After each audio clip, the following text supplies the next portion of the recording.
Hi Curslings. Today we're talking about the Doherty Dozen. Now, this video is going to be low effort, as the contents of what I have to say are really the important part here. That, and they can't falsely copyright strike me if I don't use their content, so... Last week, the Doherty Dozen's management company, Sun & Sky, admitted in emails with me that they have been using the Content ID tool in YouTube Studio to automatically claim copyright, resulting in nearly 30 claims, if not more, to be issued, which impacted me, Snarky Bish, Amy Robinson, and Jordy, who took the brunt of the abuse. By using that tool to automatically claim copyright, Sun & Sky have admitted to not doing what they're supposed to, which is evaluate if the content flagged by Google's AI, which cannot determine fair use on its own, was a breach of copyright law. All of the claims we received were on old videos, on clips under 60 seconds, and in some cases, clips that were only 10 seconds long. Hell, Gene, the founder of Sun & Sky, said it himself. We did not seek to claim copyright. Now, this has happened before, and one of the people hit last time was my friend and fellow content creator, Not Another Housewife, who I did not name drop in my last video because I was still trying to give Alicia Doherty a chance to resolve the situation. Last September, Marissa shared with me the DMs between herself and Alicia Doherty, where Alicia admitted that September's batch of copyright claims were, quote, an accident, end quote, and that allegedly Perez Hilton was struck as well, and that the entire situation was embarrassing. Alicia Doherty would go on to retract those claims without Marissa, and I believe Perez Hilton having to appeal the claims. So make no mistake. Abuse of this tool has absolutely happened before and likely will keep happening if something does not change. It also means that Alicia Doherty, at a minimum, is aware of how this tool is being used, either because she's abusing it herself or her management company is. In fact, it's because of this conversation with Alicia Doherty that I chose to be so direct with Sun & Sky in our communications, because I know for a fact that they can withdraw the claims without needing us to appeal, because they've done it before. Now, Sun & Sky didn't much like me busting their balls, because finally, their lawyer responded to me. I won't get into the nitty-gritty details, but the email basically boils down to a threat, which is, if I did not stop making commentary about the Doherty Dozen, including this situation, they'd move ahead with a copyright lawsuit against the video I appealed. Worse, the entire email was filled with false claims about the nature of my commentary, including accusations that I am endangering the safety of the Doherty Dozen and that I have made threats to the Doherty Dozen in my content. To which I say, bitch, when? So I forwarded that email to my counsel, who laughed and told me that it was an obvious intimidation attempt and to politely tell their lawyer to eat glass, which I did. As until something has been filed, that's all this is, posturing and scare tactics. Basically, Sun & Sky are saying, stop making commentary or we'll try to bankrupt you with a copyright lawsuit. But just in case they move forward with that very terrible idea, my team has reached out to a law firm that specializes in copyright based out of Toronto. That firm is willing to take my case should push come to shove.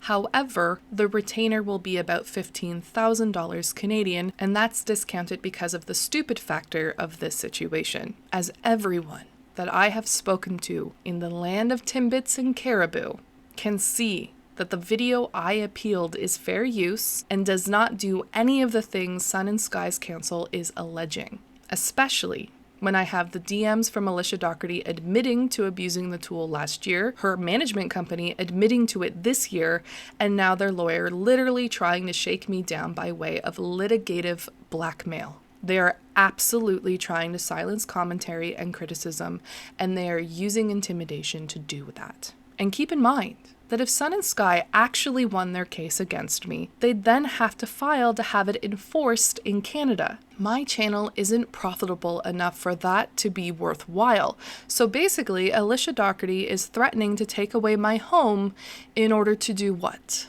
Silence me? Yikes. Not to mention that if the other people affected were to join me in a copyright lawsuit against the Doherty Dozen and Sun and Sky, we're talking about at least $250,000 US for them to make an example out of us, assuming they'd be victorious in that plan. And again, 3 of the 4 creators who have been falsely struck, me, Amy Robinson, and Snarky Bish, are not residents of the United States. So this is becoming a very expensive idea. So for a woman who currently has a supposed $113,000 federal tax lien on her house, and whose management company is also embroiled in an ongoing lawsuit with one of their former clients, this does not seem like a good use of their time or money. If anything, it'll just draw more attention to the situation, the very thing they're trying to suppress. And that, if anything, would become the death knell for their social media empire, in my opinion. Still, $15,000 is nothing to sneeze at either, and I don't particularly feel like liquidating my small nest egg because Alicia Doherty has decided to squabble over pennies. Because that's the other thing they're claiming, that my commentary has affected the Doherty Dozen's income, has cost them brand deals, and that I have harmed their market value, which is laughable because it's absurd. That's absurd. As the video I appealed had maximum 6,200 views on it and earned maybe about $40 US. I am not siphoning her audience in any way, and they'll be hard-pressed to prove that my channel, with 3,100 subscribers, which was less than that a week ago, is the reason for her declining viewership and revenue, especially when my channel was created in January of 2023. Sorry, ma'am, but your princess is in another castle. So here are my stats, because F it. And keep in mind that I still have not finalized my Google AdSense account, which means that I have not received any of my channel's revenue to date. Since my channel was monetized in June of 2023, I have earned $1,614 Canadian, the bulk of which I earned at the beginning of January 2024, and $400 of which was just in May. In part because of this situation.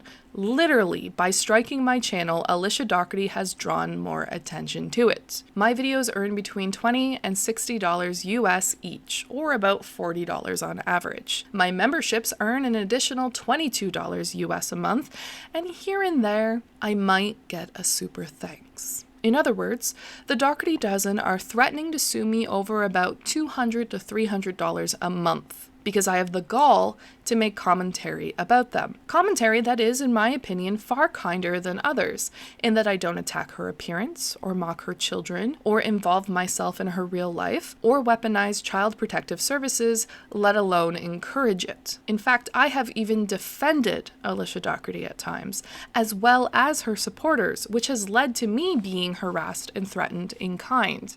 So yeah, it's a bit of a slap in the face to make all of these claims about me, the smallest channel out of all of us, who has probably defended her the most. So great, so wonderful. And it's also why creators who have defended Alicia Doherty in the past are turning their backs on her now, because even they can see how wrong this is. Like my revenue, my views are similarly uninspiring. I receive under 100,000 views a month, with May being my best month to date, again thanks to the Doherty Dozen's management company not understanding the Streisand effect, which is the more you try to suppress or silence something, the more attention you bring to it. But this is where we're at. The Doherty Dozen's channel is in obvious decline, and in my opinion, Sun and Sky have driven Alicia Doherty's content into the ground. Her channel is very much salvageable, in my opinion. It just requires a massive overhaul in how they're doing things. We are talking about very fixable things if you have the right people assisting you, as I believe that the Doherty Dozen's decline is very much linked to the quality of their content and the stagnation of their content formula. Instead, the Doherty Dozen and their team have decided to blame critics, like the true hacks they are, because anyone worth their salt knows that quality products tend to weather criticism well. And as the saying goes, there's no such thing as bad press. So if anything, Sun and Sky are just demonstrating how out of their depth they truly are, as they do not know how to gracefully transmute criticism into their favor, and it shows. As it stands, because of their legal strong-arming and self-admission to abusing Google's Content ID tool, I have been forced to make a formal complaint to YouTube directly, who requested copies of the emails I mentioned earlier in this video. After review of those documents, I was informed this morning that my complaint has been escalated to YouTube's internal copyright team. We'll see if anything comes of it. Understand clearly and completely that this was not what I wished to have happen. All of my banging of pots and pans, in DMs to Alicia Doherty, to her moderator Auntie Lauren, to Sun and Sky themselves, and others, has been an attempt to mitigate the possibility of this blowing back onto the Doherty Dozen in a way that would very negatively impact them. And what it got me was threats. Threats that have put me in a position where it has pitted my family against hers. Obviously, I'm going to choose my family. As for a lawsuit, I imagine me telling their lawyer to kick rocks will result in one of two things.